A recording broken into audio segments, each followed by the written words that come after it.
Hello everyone and welcome to Module 1.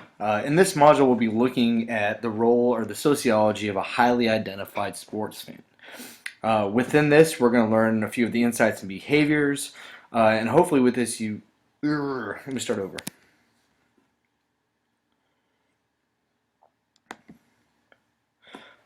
Hello everyone and welcome to Module 1.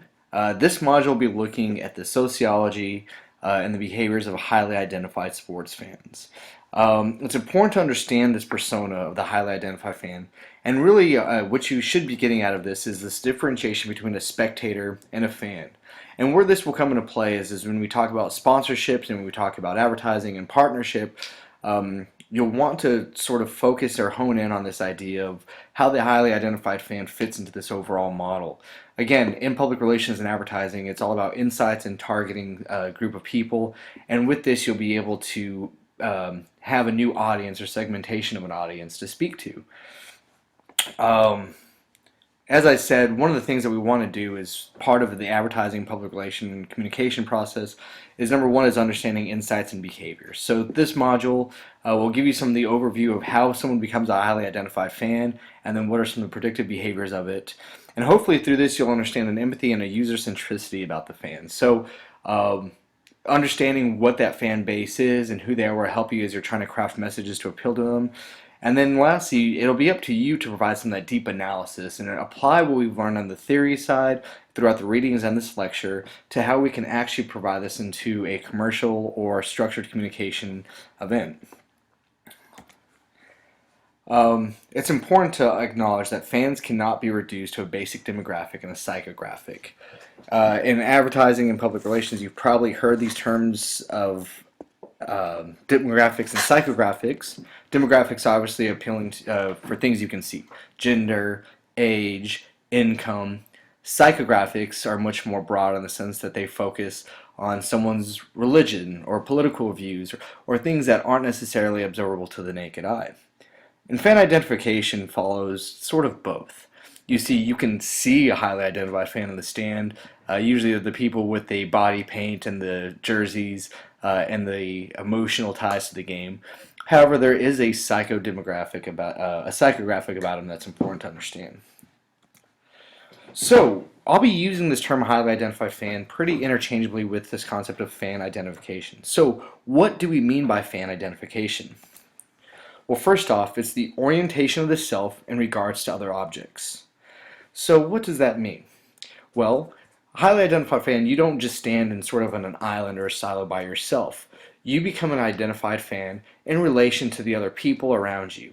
Fan identification is much more about the group and the group behaviors, not the individual actions. And then through this, we begin to develop a psychological connection to where what happens on the field really affects our self-esteem. And with that, there's an emotional shift. Usually there's an excitement or an enjoyable stress before the game. And at the end, depending on the outcome, it can either be very positive, or if your team that you're really highly invested in lost, it can be very, very negative. What I really want you to take away and understand at the end of this, though, is that highly identified fan and fan identification is really about belonging to a group. And it's about vicarious involvement. Unlike a business organization where you have an actual stake in how your company performs based on your sales or your ability to do the job, as a highly identified fan, you're involved the same way that you'd be involved in your business, only you have no impact on what happens on the field of play. I mean, sure, they say highly identified fans and home field advantage does make a difference when you're cheering and you can fluster the visiting crowd, but really, you're not out there passing or throwing the ball or helping make coaching decisions. So really, it's about vicarious involvement. Being there makes you feel like you're part of the team, even though you're really not part of the team. Also, it's really important to understand that fans will act congruently with the group's identity. From a public relations and advertising standpoint, I'll post a link to this video, but it's really important to understand how you can use this to market. Ogilvy and Mather over in Europe, they put together a PR campaign to try to increase people to sign up for being organ donors. And they played on this idea of fans. And they kind of got everyone to agree that, hey, This is what all the other highly identified fans of this team are doing, shouldn't you as well? And it really promotes this idea of group's identity and group behavior and groupthink. So if you're asking someone to literally donate their heart for the team, highly identified fans are more likely to do so. You can sort of see this if you've been in the Chicago area and you've noticed this campaign from about a year or two ago with the Blackhawks, where the I Am campaign, again, this was produced by Ogilvy and Mather, who own the rights, or who own the business for the Blackhawks. And in this commercial campaign, they successfully engaged the group identity. And then in the commercial, all the point of views are shot from the perspective of the fan, and they're trying to say how people wear these jerseys of these players that they know as a form of vicarious involvement by saying, look, I'm doing the group duty by buying the team jersey and representing it, but also I'm part of this team. Again, promoting that idea of vicarious involvement. Obviously, this young man here is not Duncan Keith. However, by being there in the front row, wearing his jersey and cheering, he feels like his role is almost as important as Duncan Keith's. So when we look at the actual idea of fan identification, the reason I say that it can't be bucketed down to just a sort of basic demographic is because it really starts at an early age. So many agencies are starting and hopefully correctly doing this, but for the longest time, the stereotype of the highly identified fan was a 30-year-old male drinking beer and eating wings. But really, it's so much more than that. Fan identification typically starts when someone's around 8 or 9 years old. And there's a sort of a humble journey for these young people. And of course, I put a picture of a young boy. Demographically speaking, most highly identified fans when they're young are geared towards a male audience. We're finding with the rise and the popularity of certain female athletes in female sports that we're starting to see a slight increase in the number of young females that are becoming highly identified fans, which is great. It's also important to know that the journey for a fan, typically where they start becoming their fan, is with the sport. First, they identify with the sport. Take, for instance, if you remember growing up in a house where maybe your parents watched college football on Saturday to support their alma mater. You're going to be a fan of that sport first, meaning you're not really sure what the difference between pro and the NFL and the NCAA are, but you know what football is, and you may like football. After becoming a fan of the sport, then it starts becoming much more team identification of, hey, I notice every Sunday morning my dad's cheering for the Bears, or my mom is cheering for the Patriots. And as a young person, you sort of want to start embodying what your parents do and learning from those social behaviors. And as a result, they too start identifying with that sort of team. It's not until much later on the path of fan identification that people actually start identifying with individual players. So it's important to know that as you're talking about this fan, identifying, are they a fan of the sport? Are they a fan of the team? Or are they really far down the pipeline and a fan of the player? Prime example is my wife is a fan of the New England Patriots, but she's also a highly identified fan and a big fan of Tom Brady. I think it would be a pretty safe assumption on my part that if Tom Brady were to go to the Green Bay Packers, that she would then become a fan of the Green Bay Packers because she identifies so highly with that particular player. What's also interesting about sports fandom is you have to understand it's not a dichotomous, are you a sports fan or are you not a sports fan? It's really hard as when we're talking about it, you can't alienate, okay, we're going to talk to the sports fans or we're not going to talk to the people who aren't sports fans, but much rather it's a ladder. And it's important to identify where on that ladder a target is if you're trying to speak to them in terms of a promotional campaign or a partnership or how they're using social media, where the audience is supposed to be. So we start at the very bottom. Obviously, that's going to be what we call in the category of suspect, meaning they're not against the sport, they're not against the player, they're not against the team. They may watch it if other people are around or if that's what's just on TV and it may be background noise. Then you have prospect. These are people who have slowly started becoming curious about the particular sport. So, for instance, the UFC is a sport that's very niche and a lot of people aren't fans of it. However, my wife, I was a fan of watching it and I liked it. I wasn't nearly an advocate or a raging fan, but it was something that I enjoyed watching. She wasn't against the idea of the UFC, so she was suspect. She would have, if it was in the room, she would at least engage with it. Prospect is when she started becoming a little more interested in it and saying, hey, I want to know who these players are, or I want to know who these athletes are. What does the UFC mean? So prospect means that person's starting to ask questions about their organization, about the sport. Customer means that that fan has enough knowledge about it to at least know who to cheer for, when they're playing, what the season is, and what the major events are. For hockey, for example, a customer would know at least what the Stanley Cup is. Using that as another example, my wife is not a fan of hockey, and she's not necessarily a raging, highly identified fan for the Blackhawks, but she's a customer in the sense that she knows about the team, she knows about the Stanley Cup, and she knows that what's at stake. And then you have client. This is where you really start seeing that psychological shift and you start seeing that emotional connection and that orientation of oneself. This is where when the team does a win, the client feels really good and they see it's a win for themselves. By client, I mean the person, the fan. If that team loses, this is where they start becoming a little disappointed and, well, that's a bummer. But usually it's very ephemeral, very quick, and they kind of get over it. But a member is where you've really started to buy into this philosophy of the team. This is where you identify not just with the sport, but you really identify with the team, and you're probably starting to identify with certain players on the team and starting having your fan favorites, people you would consider buying their jerseys, names that you recognize. And this is where you really understand the rules of the game, the players, what's at stake. Possibly, if it's a football, you may know who the quarterback is and be able to have those discussions of, oh yeah, Jay Cutler's great, or oh, Jay Cutler, I think I really think he just sucks. But a member starts actually having a voice in that conversation with other fans. The last two steps are really where when we talk about highly identified fan, this is where you see the most predictive behaviors. An advocate not only engages in conversations about the team, but they're trying to persuade others to see their point of view or see their side. As a University of Alabama football fan, and I would say that I'm a advocate to raging fan, whenever I would hold events and gatherings and try to get my friends to come to these events and cheer on the University of Alabama. I was a bid advocate. That means I'm wearing their jerseys, I'm wearing their clothes. I'm also trying to recruit my friends, and I'm also defending it. But most importantly, there's a deep emotional connection that when they win, I feel great. My self-esteem is boosted. When they lose, I feel pretty bad. And then you have raging fan. These are the people that are willing to paint their faces, stand up, scream. Their whole identity is built around this team. We all know those people, and these are very select and few.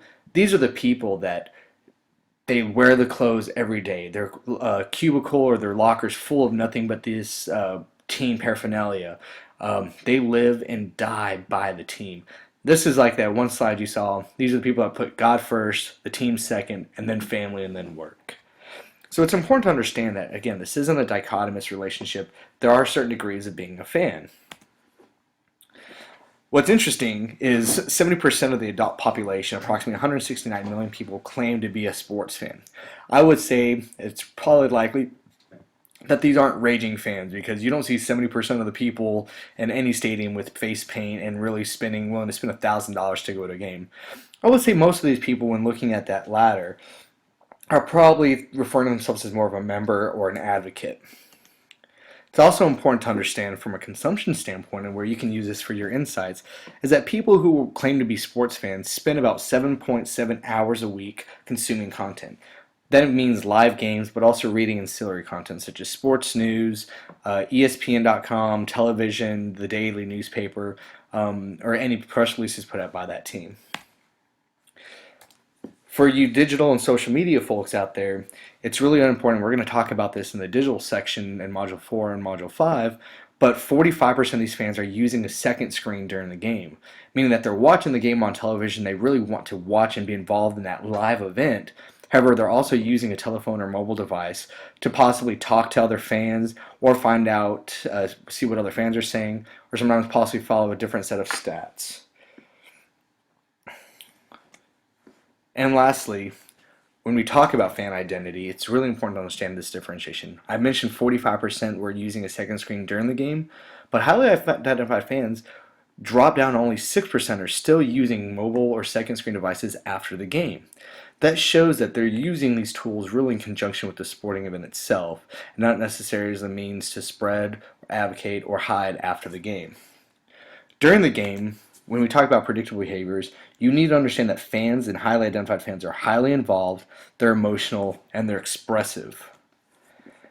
And sometimes, even though that they may seem emotionally unstable, highly identified fans produce very predictable outcomes. When looking at fan identification, it's sort of this paradoxical chicken and the egg as to which comes first. But we do know that fans will conform to group identity, and that their group identity and the need for affiliation then strengthens fandom.